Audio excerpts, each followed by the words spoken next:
Good morning बच्चों। आज हम चैप्टर 2 वर्णमाला वर्ण और वर्णमाला पढ़ेंगे। देखो, मुंह से निकलने ध्वनियों को लिखने के लिए जिन चिन्ह का प्रयोग करते हैं उसे वर्ण कहते हैं। वर्ण किसे कहते हैं?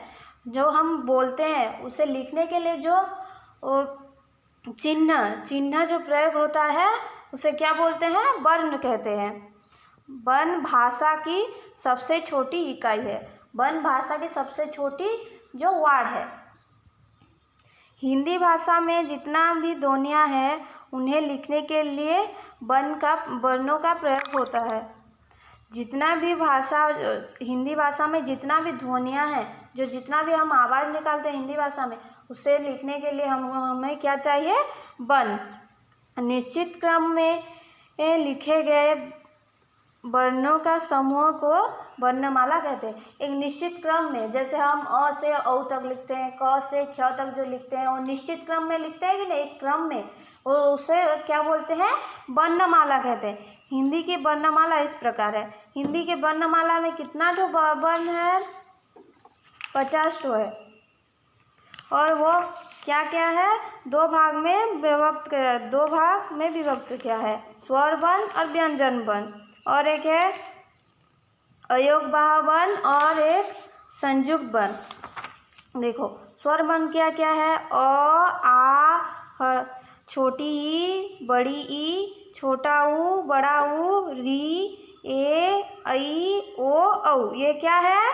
स्वर वर्ण है। ये सब क्या है? स्वर वर्ण। अयोगवाह वर्ण और औंध और अतः, ये है अयोगवाह वर्ण।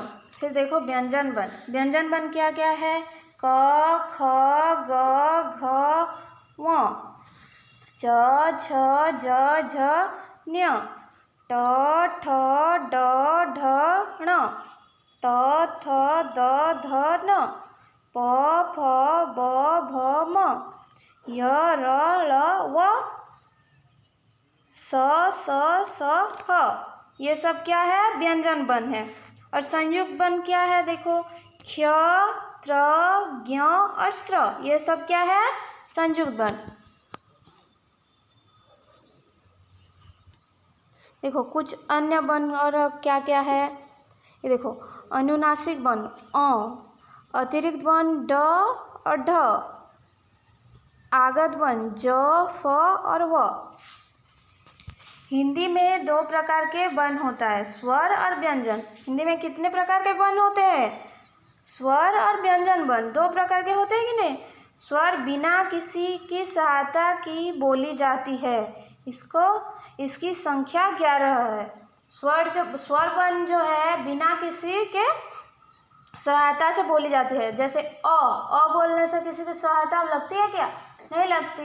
वैसे ही वो जो स्वर वर्ण होता है वो बिना किसी के सहायता से बोले जाते हैं। वो स्वर वर्ण कितना ठो है? 11 ठो है। कितना ठो है? 11 ठो। व्यंजन वर्ण स्वर की सहायता से बोली जाती है। व्यंजन वर्ण जो है स्वर वर्ण के सहायता से बोली जाती है। जैसे क बोलने से क प्लस अ, क हुआ, ऐसे। इसकी संख्या 33 है, 33 है। व्यंजन वर्ण में कितना वर्ण है? 33 है। प्रत्येक व्यंजन में अ स्वर मिला होता है। प्रत्येक जो व्यंजन वर्ण होता है उसमें अ स्वर मिला होता है। बिना स्वर के व्यंजन लिखने पर उसके नीचे एक छोटी तिरछी रेखा लगा दी जाती है। बिना स्वर वर्ण के अगर हम व्यंजन वर्ण को लिखेंगे तो उसके नीचे एक छोटी तिरछी रेखा लगाते हैं कि नहीं? जैसे देखो, ल में अ का सुर कैसे साथ है? ये ल कैसे लिखा है? छोटी सी तिरछी रेखा है कि नहीं? अ के बिना।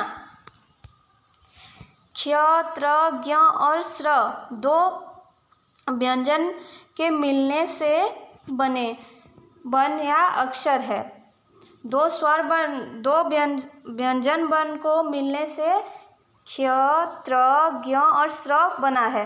ये संयुक्त वर्ण कहलाते हैं। ये क्या कहलाते हैं? संयुक्त वर्ण। संयुक्त वर्ण कितना ठो है? 4 ठो।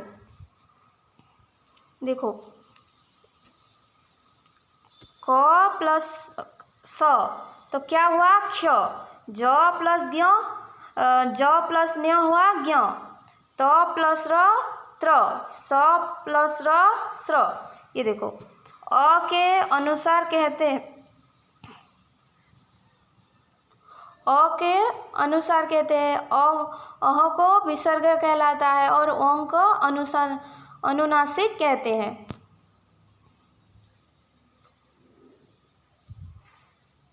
देखो हमने क्या सीखा, वन भाषा की सबसे छोटी इकाई है। वन क्या है, भाषा की सबसे छोटी इकाई है। वन दो प्रकार के होते हैं, क्या क्या, स्वर वन और व्यंजन वन। वन कितने प्रकार के होते हैं, स्वर वन और व्यंजन वन, दो प्रकार के। निश्चित क्रम में लिखे गए वर्णों के समूह को वर्णमाला कहते हैं। एक निश्चित क्रम में जो लिखते हैं वर्ण को, उसे क्या बोलते हैं, वर्णमाला कहते हैं। स्वर बिना किसी सहायता के बोली जाती है। स्वर वन जो है बिना किसी सहायता से बोली जाती है। व्यंजन स्वरों के सहायता से बोली जाती है। व्यंजन वन जो है स्वर वन के सहायता से बोली जाती है। दो व्यंजन के मेल से बने वन को संयुक्त वन कहते हैं।